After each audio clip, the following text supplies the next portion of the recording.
ലേവ്യർ 18-ാം അധ്യായം. കർത്താവ് മോശയോട് അരുൾ ചെയ്തു, നീ ഇസ്രായേല്യരോട് പ്രഖ്യാപിക്കുക, ഞാനാണ് നിങ്ങളുടെ ദൈവമായ കർത്താവ്. നിങ്ങൾ നിവസിച്ചിരുന്ന ഈജിപ്ത് നാടിൻ്റെ ചെയ്തിക്കനുസൃതം നിങ്ങൾ പ്രവർത്തിക്കരുത്. ഞാൻ നിങ്ങളെ പ്രവേശിപ്പിക്കാനിരിക്കുന്ന ഇടമായ കാനാൻ ദേശത്തിൻ്റെ ചെയ്തിക്കനുസൃതവും നിങ്ങൾ പ്രവർത്തിക്കരുത്. നിങ്ങൾ അവരുടെ ചട്ടങ്ങളിൽ വ്യാപരിക്കുകയുമരുത്. നിങ്ങൾ എൻ്റെ ന്യായപ്രമാണങ്ങൾ കാക്കണം. അവയിൽ വ്യാപരിക്കേണ്ടതിന് നിങ്ങൾ എൻ്റെ ചട്ടങ്ങൾ പാലിക്കണം. ഞാനാണ് നിങ്ങളുടെ ദൈവമായ കർത്താവ്. എൻ്റെ ചട്ടങ്ങളും ന്യായപ്രമാണങ്ങളും നിങ്ങൾ പാലിക്കണം. അവ കാക്കുന്ന മനുഷ്യൻ അവയാൽ ജീവിക്കും. ഞാനാണ് കർത്താവ്. നിങ്ങളിൽ ഒരുവനും അടുത്ത ചാർച്ചക്കാരെയും അവരുടെ നഗ്നത അനാവൃതമാക്കാൻ സമീപിക്കരുത്. ഞാനാണ് കർത്താവ്. നിന്റെ പിതാവിൻ്റെ നഗ്നതയും നിന്റെ മാതാവിൻ്റെ നഗ്നതയും അനാവൃതമാക്കരുത്. അവൾ നിന്റെ അമ്മയാണ്. അവളുടെ നഗ്നത നീ അനാവൃതമാക്കരുത്. നിന്റെ പിതാവിൻ്റെ ഭാര്യയുടെ നഗ്നത നീ അനാവൃതമാക്കരുത്. അവൾ നിന്റെ പിതാവിൻ്റെ നഗ്നതയാണ്.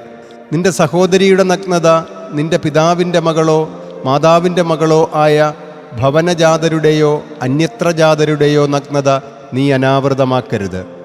നിന്റെ മകൻ്റെ മകളുടെയോ നിന്റെ മകളുടെ മകളുടെയോ നഗ്നത നീ അനാവൃതമാക്കരുത്.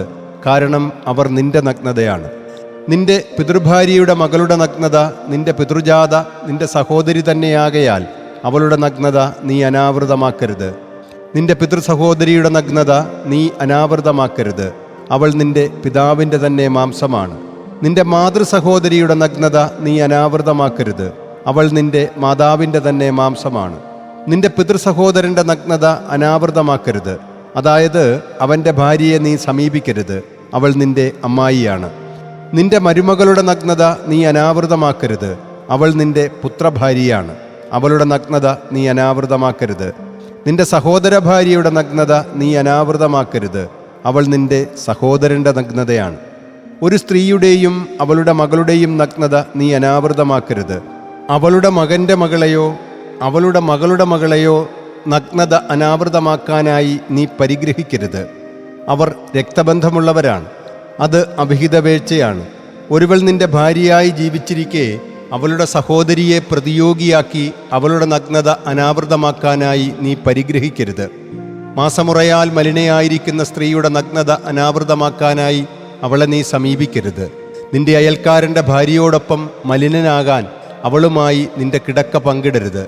നിന്റെ സന്തതിയിൽ നിന്ന് ആരെയും മോളക്കിനായി കാഴ്ച നൽകരുത്. നിന്റെ ദൈവത്തിൻ്റെ നാമം അവഹേളിക്കരുത്. ഞാനാണ് കർത്താവ്. പുരുഷനോടുകൂടെ നീ സ്ത്രൈണശയനം നടത്തരുത്. അത് മ്ലേച്ഛതയാണ്.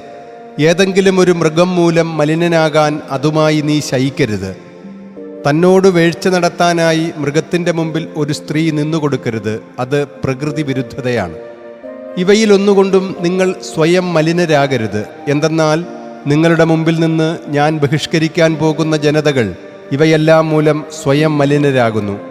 അങ്ങനെ ആ ദേശം മലിനമായിരിക്കുന്നു. അതിൻ്റെ കുറ്റം ഞാൻ അതിന്മേൽ ആരോപിക്കും. ആ നാട് അതിലെ നിവാസികളെ പുറന്തള്ളും. എന്നാൽ നിങ്ങൾ ദേശവാസിയും നിങ്ങളുടെ ഇടയിൽ തത്കാലവാസം നടത്തുന്ന പ്രവാസിയും എൻ്റെ ചട്ടങ്ങളും ന്യായപ്രമാണങ്ങളും പാലിക്കണം. ഈ മ്ലേച്ഛതകളിൽ ഒന്നുപോലും നിങ്ങൾ ചെയ്യരുത്. എന്തെന്നാൽ നിങ്ങളുടെ മുമ്പിലുള്ള നാട്ടുകാരാണ് ഈ മ്ലേച്ഛതകളെല്ലാം ചെയ്യുന്നത്. അങ്ങനെ നാട് മലിനമാകുന്നു. നിങ്ങൾക്ക് മുമ്പിലുള്ള ജനതയെ പുറന്തള്ളിയതുപോലെ നാടിനെ നിങ്ങൾ മലിനമാക്കുക വഴി അത് നിങ്ങളെ പുറന്തള്ളാതിരിക്കട്ടെ. ഈ മ്ലേച്ഛപ്രവൃത്തികളിൽ ഏതെങ്കിലും ചെയ്യുന്നത് ആരായാലും അത് ചെയ്യുന്ന വ്യക്തികൾ സ്വജനത്തിൻ്റെ ഇടയിൽ നിന്ന് വിച്ഛേദിക്കപ്പെടുമെന്നതിനാൽ നിങ്ങൾക്ക് മുമ്പിൽ നടമാടുന്ന ഈ മ്ലേച്ഛ സമ്പ്രദായങ്ങളൊന്നും ചെയ്യാതിരിക്കാൻ നിങ്ങൾ എൻ്റെ അനുശാസനം കാക്കണം.